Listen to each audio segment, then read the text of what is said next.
Welcome to the Brains on Brains podcast, brought to you by ECNP, where early career scientists speak with the most interesting experts in applied and translational neuroscience.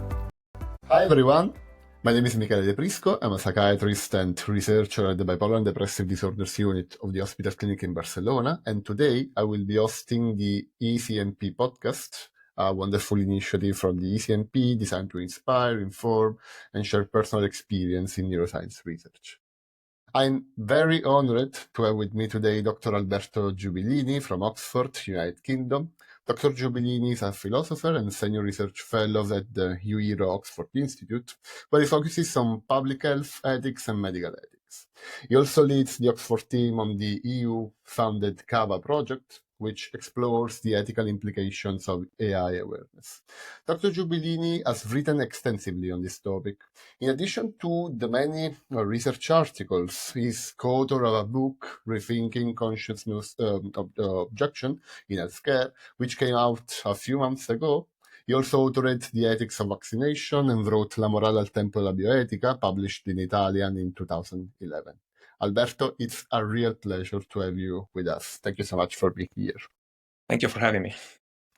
Today, we'll be discussing the implementation of artificial intelligence in psychiatry and some of the important ethical questions that come with it. But before get into all that, I'd like to start with a broader question.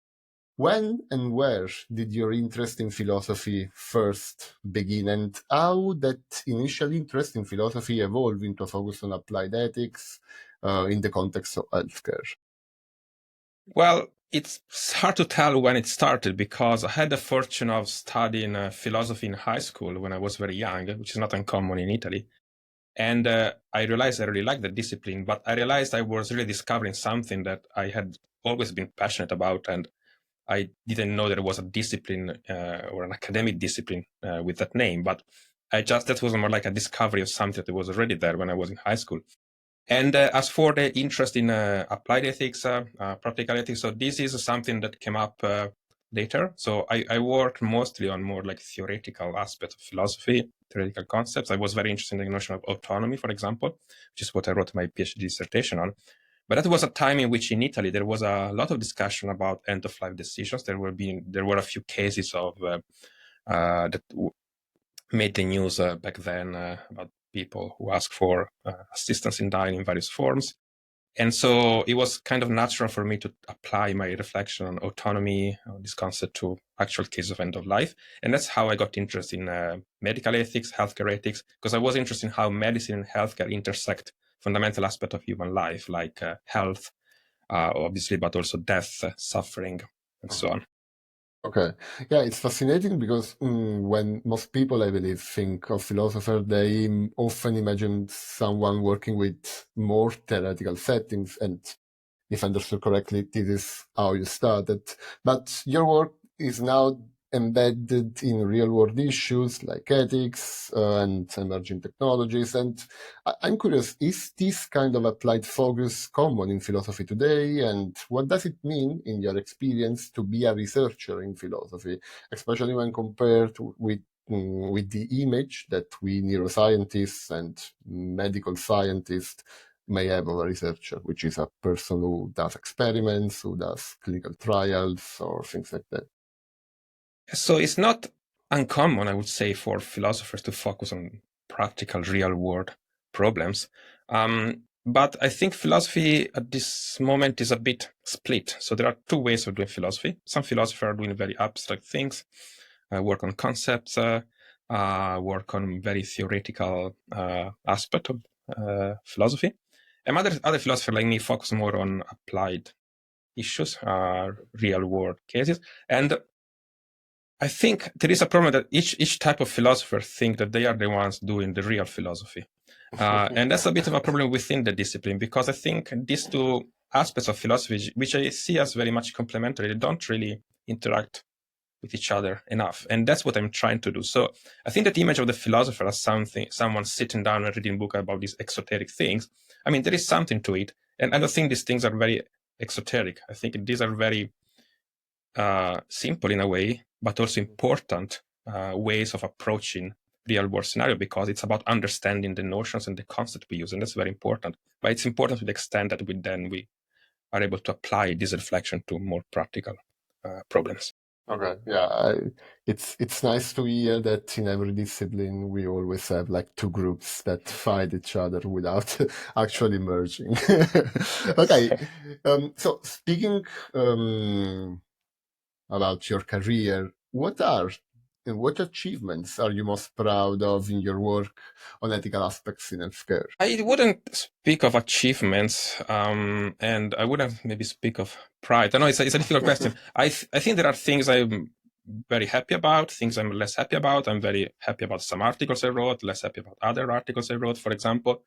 But if you think about, so if you ask me about what I'm proud of, it's a difficult question. Maybe the thing I want to mention is something that, because it's very recent. So I'm part of a team here at Oxford called Medical Humanities, and we work on, well, we do what the name says. We work about humanities approach to medicine and healthcare. And recently we received an award by the university here for our contribution to research culture. And this is not my award, it's a team effort, it's a team award. But I'm very proud of that because I think that award is a recognition of the importance of a humanities approach to medicine and healthcare. So the idea that these areas of our life and these areas of academic inquiry are not just the realm of medicine and science, but this award is a recognition that humanities, by humanities I mean a whole range of disciplines, not just philosophy. So our group involves historians, anthropologists, social scientists, literature people, and so on. So these approaches are important to understanding medicine and healthcare. Oh, thank you. Nice. Okay. More recently, alongside your work on consensus objection, you've been publishing extensively on ethical implication of artificial intelligence in mental health care.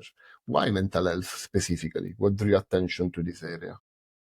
I was very puzzled by the suggestion that AI could be used to improve mental health care specifically. So it was a kind of curiosity I had because I had been doing some work on AI in healthcare more broadly. And it's easier to see how AI can help with, say, diagnosis in the case of cancer, for example, or physical conditions. But I was puzzled by the idea that AI could help with mental health care because mental health care is a sui generis kind of healthcare. So it's very much based on human interactions. And to me, it sounds in a way impossible to begin with to think that AI could help with psychiatry and mental health care. But it turned out there is some early evidence about its potential, and that was interesting me. Maybe so the short answer is because it seems to me impossible that AI could help in that sphere, but apparently it's not. So I was really curious about that. Yeah, about the possible things that maybe AI could actually help. When we think about, I'm a psychiatrist, and when we think about psychiatry, we have quite a broad agreement that the doctor-patient relationship plays a central role. But with the increasing implementation of AI, maybe we can reshape, or maybe this relationship will be kind of reduced. So, given your background as a philosopher rather than a clinician, I'm curious to hear your perspective on this. How do you see the ethical implications of AI potentially affecting this doctor-patient relationship? Well, it is going to affect it inevitably because AI, that's true for healthcare in general, and it's true for mental healthcare specifically. So AI is gonna, I wouldn't say, some people will say replace. I wouldn't say replace, but it's gonna be more pervasive in assisting doctor or healthcare practitioners in many aspects that are essential to the profession. For example, providing diagnosis, making recommendations. What I would say is that it's important to use and see AI for what it is, that is a tool. So AI is an extra tool that professionals have to help them in their work. Is not a replacement for healthcare and mental health care, because healthcare, so we focus a lot on the health aspect of it, but healthcare is about health and is about care. And care is an eminently human dimension of the doctor-patient relationship, of any kind of relationship in professional healthcare context and outside of those.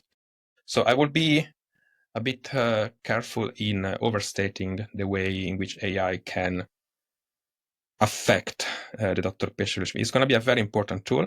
It's not going to be a substitute for doctors' accountability and responsibility, and it's not going to be a replacement for the human aspect of the care relationships. Yeah, I totally agree that we should see AI as a tool and not like something that could actually substitute us.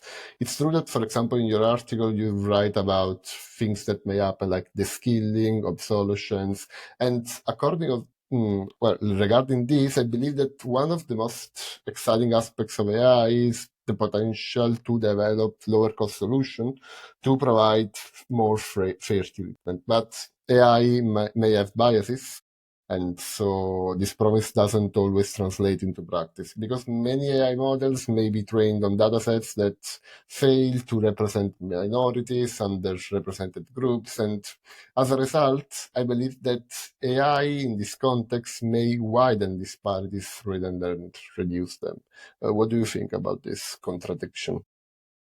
Well, AI can be biased because humans can be biased, and humans have control over and program AI. So to an extent, if we are biased ourselves, we transfer this bias onto AI. So, but one advantage of AI is that we can reflect upon the way we train data sets. Unlike, for example, human interaction, where a lot of the biases you mentioned often are implicit, so are there, but we don't know they're there. Mm-hmm. With AI, we have the opportunity to train data set in a way that is somehow aware of, so we can be aware of these biases and we can correct them. So that's the advantage. However, I think the picture is a bit more complicated than that, because biases are, of course, almost by definition, but it depends what you mean by that, but are a negative thing, are a bad thing. But if your concern is about unfairness and inequality, AI might risk introducing new elements in this problem, because of course being biased is negative, but sometimes inequalities are necessary for the sake of effectiveness. So, for example, there are some conditions that are more prevalent in certain groups, ethnic groups, certain sexes, for example. So men are more prone to certain diseases than women, and the other way around. So sometimes if you want AI to be most effective, you need to train data set based on prevalence of these certain conditions. That means that you might have AI that is more effective at diagnosing disease in certain groups, because those groups are the ones that statistically suffer more from those conditions. So there is sometimes a trade-off between fairness and effectiveness, and that's where we have really ethical problems. So, yeah. It's thank you for your perspective, also because I generally thought about the problem, but not so much about like potential solution of this, and I agree that we should. It's a problem, okay, but it gives us like the chance to actually improve our data training and to be aware of the data training and of the biases. When I was told to have this interview with you, I was super excited because I know that you are interested in things like also informed consent, and I wanted to explore this aspect with you because like AI models generally requires a lot of data, and this raises, I believe, the need for proper informed consent. But what does informed consent really mean in the context of AI, especially when, in some cases, even researchers or clinicians can't fully explain how certain models process data to arrive at a specific output? Can we really inform patients of this? And what advice would you give to a researcher that would like to implement AI models in their project when they are about to draft an informed consent and data management plan? Yeah, so informed consent, of course, is like one of the cornerstones of healthcare, medicine, and research these days for the last 50 years, I would say. So I think you point out serious issues, serious problems there. I think, however, there is a bit of a tendency to think that AI is special when it comes to ethical issues. And I don't think that's very helpful. So I don't think that the problem of informed consent is special in the case of AI or any different from the problem as it emerges in other areas. there is a rich bioethical literature about what counts as informed consent, how you do get informed consent. And this comes up often, for example, in the case of genomics, the Human Genome Project, like 30 years ago now, almost. There were issues with informed consent there because it turned out that you can have a lot of genetic information about someone, but this genetic information then is not only about this person, it's about their family members, for example, or their offspring. So there is a problem about what someone is consenting to when someone is giving their genetic information. Is someone consenting to disclosing this genetic information to other people for whom that information might be relevant? That's just one example. To say that the idea that it's often unclear what exactly you're consenting to is not specific of AI. And some models exist to address this problem. I don't know how satisfactory. So for example, there is the idea of open consent. So the idea is that what you consent to includes something like unpredictable uses of your information. Because you're right, sometimes we don't know the information we provide to an AI tool now. We don't know how it's going to be used in the future. We don't know how this is going to be processed. This is no different from, as I see it, from the problem as it emerges in other fields. So if you ask me for what advice would you give to researchers, I would suggest look at how the issue is addressed in other fields, because I don't think AI is unique in this respect. Okay. So do you think that, for example, saying to a patient, okay, we don't know exactly how this data will be used is actually fair? Or maybe we should be like more precise in the order to tell this? I think you should be as precise as you can be. Okay. But I think informed consent, including informing what you don't know. Okay. And patients need to consent to things that are unknown, as long as they know they're unknown. Thank you. Speaking about other current projects that you have, I read that you will also explore the idea of using large language models to create personalized systems that could serve as artificial moral advisor, that taking into account the dynamic nature of personal morality. And I find this idea very interesting. Could you please explain what exactly that means and how such a system would work? Yes, so this is based on the idea that our self-knowledge might not depend entirely on things like our introspection. So if you think about it, it's often the case that our behavior, our choices, the thing we say, the thing we do, tell a lot about ourselves. And often they tell more about ourselves than we ourselves know. Maybe often your friends, your family members, by looking at how you behave and what you say, the way you say things, can tell you things about yourself that you never thought about. And sometimes you think, well, that's really true. I never thought about that. Maybe I'm not the kind of person, or I'm not always the kind of person I think I am. So the idea for this project is that AI, to the extent that it can gather and process a lot of information about yourself, about your past, your choices, what you wrote on social media, for example, the way you speak, the way you type. So this kind of information might be used by some large language model to create an image of yourself. So an image about you as a moral agent. So something like, these are your values, these are your choices. You think your values are like this, but your choices really tell us they're different. This is no different from what your friend of yours, someone that knows you well, can do, but AI can have access to a lot of information about you. Now, it doesn't mean that AI tells you who you are. I'm very far from claiming that. But the idea is that it can give you something, an image of yourself that you might not recognize, and that might be useful for you to reflect upon yourself. So what are my values? What are my choices? What kind of person I am? So it's useful to have this kind of a mirror that AI gives to you. And then it's up to you to decide, of course, whether that's true or not, or to what extent. But this is broadly the idea behind this project. Okay, so really that this is like the reasoning. I don't know if you heard about the recent trend with ChatGPT when people like provide prompts like tell me who I am or tell me things that I do not know about myself or something like that, and people became so shocked because actually Chat got the memory of that specific person if you give consent to do so, and so they obtain all these answers that are actually based on how do they behave, how do they ask, how do they speak. Yes. And I believe that you also actually proposed an artificial moral advisor that you called iSage, which is very interesting, but today, as far as I know, remains a theoretical proposal. And I was curious if some research group or institution contact you to bring to life this specific moral agent. And if not, how do you think it could be applied to the field of mental health?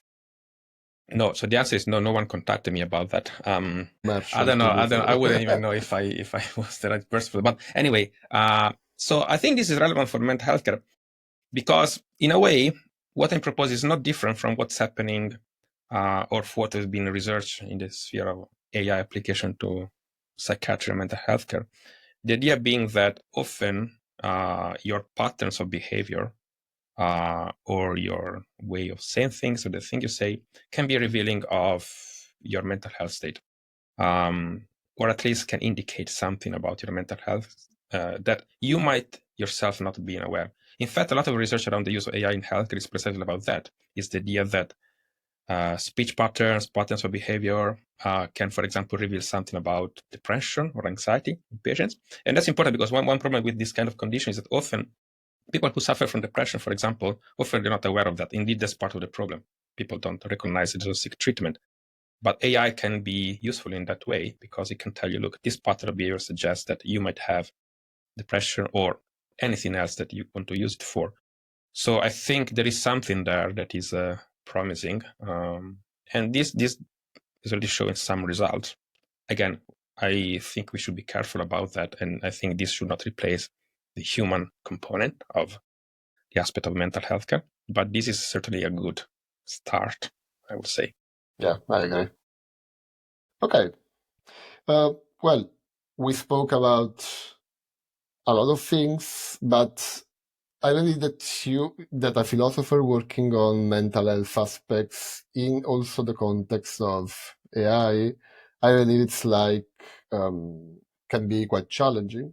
And I believe that it might even lead to misunderstanding or communication gaps when collaborating with professionals from other fields. And what has been one of the biggest challenges you faced in this interdisciplinary work? Well, if you're talking about interdisciplinarity in the sense of philosophy and science and medicine, I think one problem is that, as I was suggesting earlier, so philosophers tend to come across as a bit exoteric sometimes.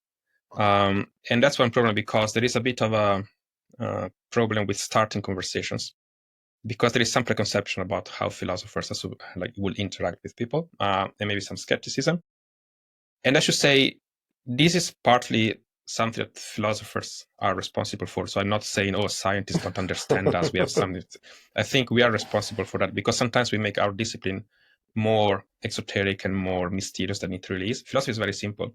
It's just that sometimes we tend to use technicalities that are unnecessary. But the main challenge is to have people from medicine and science trusting someone like me, a philosopher, that we have something to say that is relevant, as opposed to being confined in our own mental space where we play with concept. So I think, but I partly take responsibility for this, and not say that we are misunderstood by science, nothing like that. Yeah, I believe that, how I said before, I believe that even scientists have their part of responsibility too, also because we too don't show things simply. We always put a lot of data, a lot of statistical information to maybe. But this podcast is used also from many early career scientists to actually get an idea, brainstorm new concepts, learn about new things, but also learn how to actually live better their daily life in research and everything else. And so I made this question also in another podcast episode, and I wanted to hear your perspective, because many early career researchers often struggle to maintain a healthy work-life balance, and they sometimes get absorbed by their work or lose sight of everything else. And as a philosopher, I believe that you're trained to reflect critically on human experience and value. And has this perspective helped you to approach balance in a different way? And what advice would you give to those just starting out their careers? I don't know if my discipline helped in that. You're asking for advice. Again, I'm probably not the best person to give advice on this, but what I will say is that, well, maybe perhaps the reason why I'm not the best person to give advice is that I'm very skeptical of this idea of work-life balance, understood as a kind of perfect ratio between your work and everything else in your life. And one reason why I'm skeptical is that, well, work is part of life, is one of the most meaningful parts of life. It's not something that is to be balanced against life. So I don't see that as a contraposition. And what counts as a work-life balance depends very much on a series of factors that make, I think, anyone unsuitable to give advice, because it depends very much on how much you like your work, how much meaning you get out of your work. If you do a meaningful job, a job you like, you don't have the problem of work-life balance because you're doing something meaningful all the time. I mean, many aspects of this job are not meaningful. We have to deal a lot of bureaucracy and admin. That's true for everyone. But by and large, I am lucky enough to do a job that I have passion for. So I wouldn't. My suggestion would be, my advice, if you want, would be, if you do something you like, well, first of all, try to do something you like, you have passion for. And if you do that, well, work as hard as you can, because that's a source of meaning. And also because if you do academic work, there is a lot of competition and it's getting increasingly more difficult. You really need to work hard to stay in the game, so to speak. So I will not really frame the problem in terms of work-life balance. I will frame in terms of work hard on what you're really passionate about. Okay, thank you. Thank you. And I believe that with this answer, you're like removing a burden from the chest of many listeners. I don't know about that. Okay, well, a very broad question now. It's like you can answer however you want.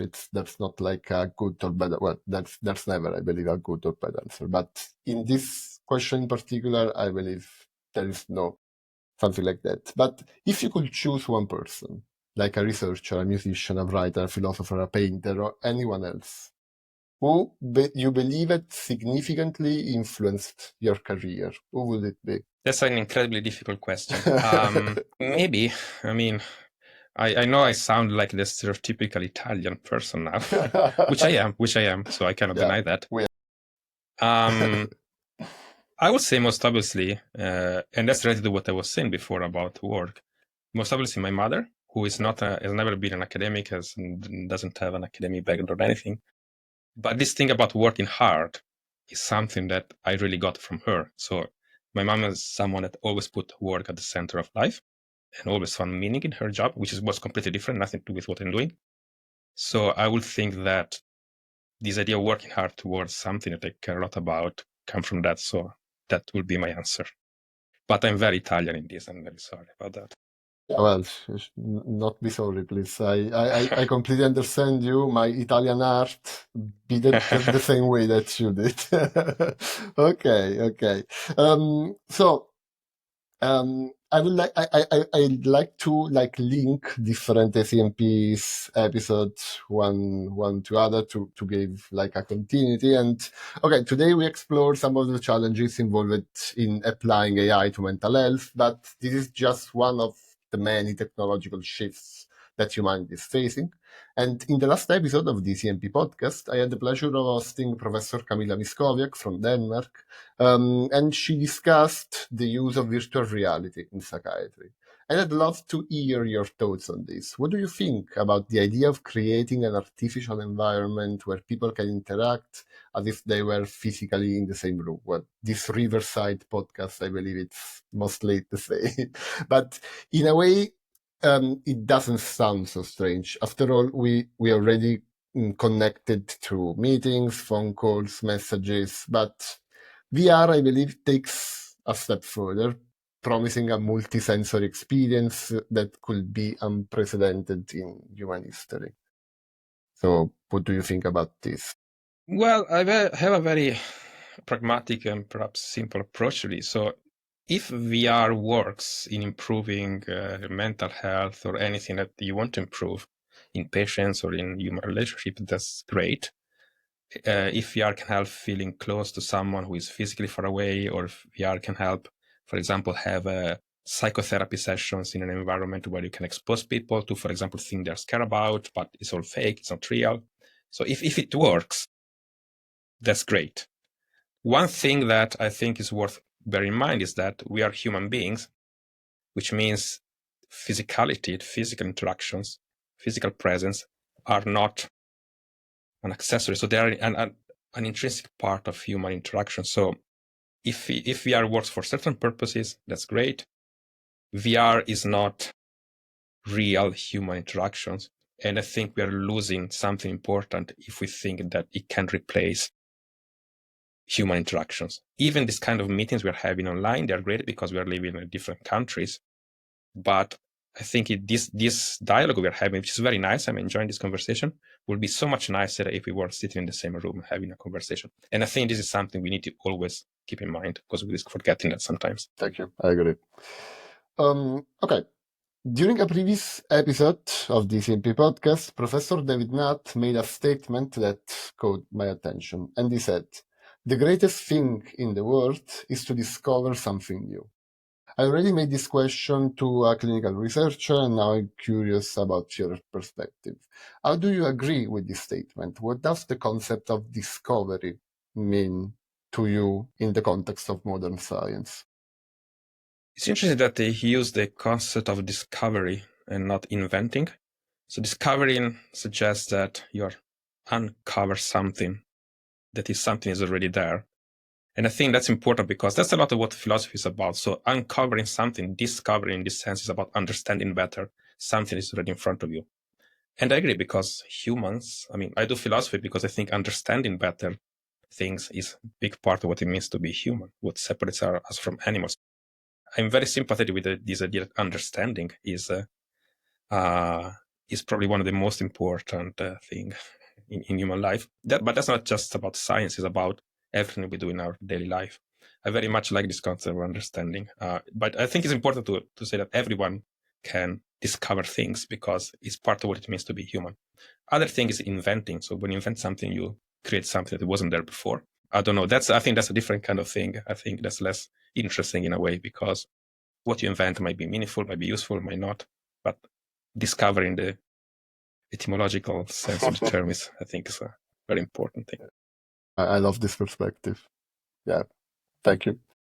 We are approaching the conclusion of this interview, and we will conclude this interview with a bet. Let's promise to listen to this podcast, I will say in 10 years, but maybe also in 5, if we see all the technological advancement, to see if we were right. And regarding AI and mental health, what aspect that do you believe are not yet fully considered or are only minimally addressed, do you think will be crucial for the future of this field? Okay, so I think one aspect that AI can help address in the future is that of inequality in access to mental health services. And I don't think that's been fully addressed so far. I take the bet. I agree about let's catch up in 5 or 10 years and see where we are with that. I'm not too confident that we will be taking that very seriously because we're not taking this problem of equality seriously enough in healthcare more generally. But that's part of my pessimism towards, not so much towards healthcare, but towards the way technology can help us solve problems within healthcare. But let's see if in 5 years I will be proven wrong. Okay, I will put like a notification on my calendar 5 years from now. Let's see. Yes. Okay, thank you so much, Alberto. Thank you for having me. Yeah, it was a really, really incredible discussion. I loved every minute of it, so thank you. Same.